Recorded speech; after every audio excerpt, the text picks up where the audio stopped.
Running for President of the United States, there's no turning back, and I intend to be the next President of the United States. I fully recognize I'm not of Washington, but it's time to get somebody in Washington who's going to work with both Republicans and Democrats. I'm going to work with both Republicans and Democrats to reform the system. I'm asking for your vote. But I know this. I know it's going to require a different kind of leader.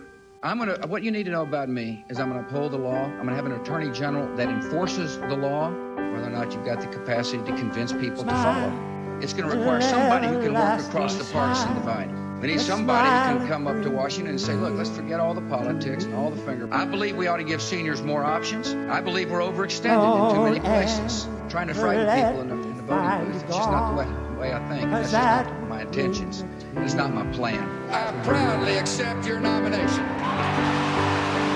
I believe in grace because I've seen it, in peace because I felt it, in forgiveness because I needed it. I believe in tolerance, and I believe America is ready for a new beginning. And we will extend the promise of prosperity to every forgotten corner of this country. And I will act on principle, and I will lead.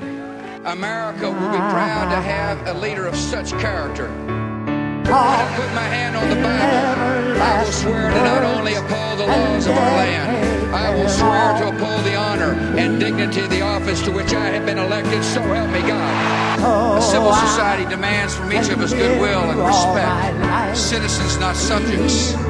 Responsible citizens through civility, courage, compassion, and character.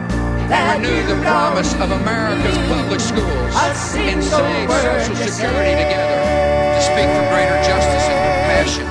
It's only words. Passionate conservatism. Words are all you have. An ideal we carry but do not own. And we are confident in principles that unite and lead us onward. If we permit our economy to drift and decline, the vulnerable will suffer most. We will strengthen Social Security and Medicare for the greatest generation and for generations to come.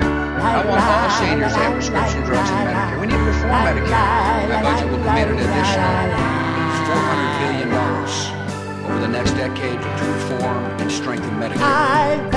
Medicare is a binding commitment of a caring society. I want to make sure that seniors have a promise made will be a promise kept.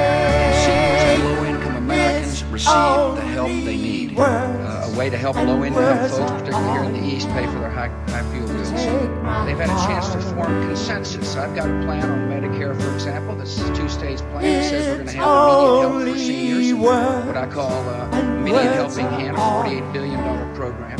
I've had a proud record of working with both Republicans and Democrats, which surely we can have work together to create a culture. It's only words, and words are all you have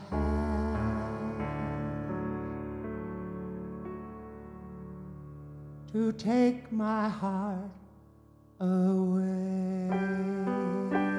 Iraq, that's considered finish, please. You ask the questions and I'll answer them if you don't mind.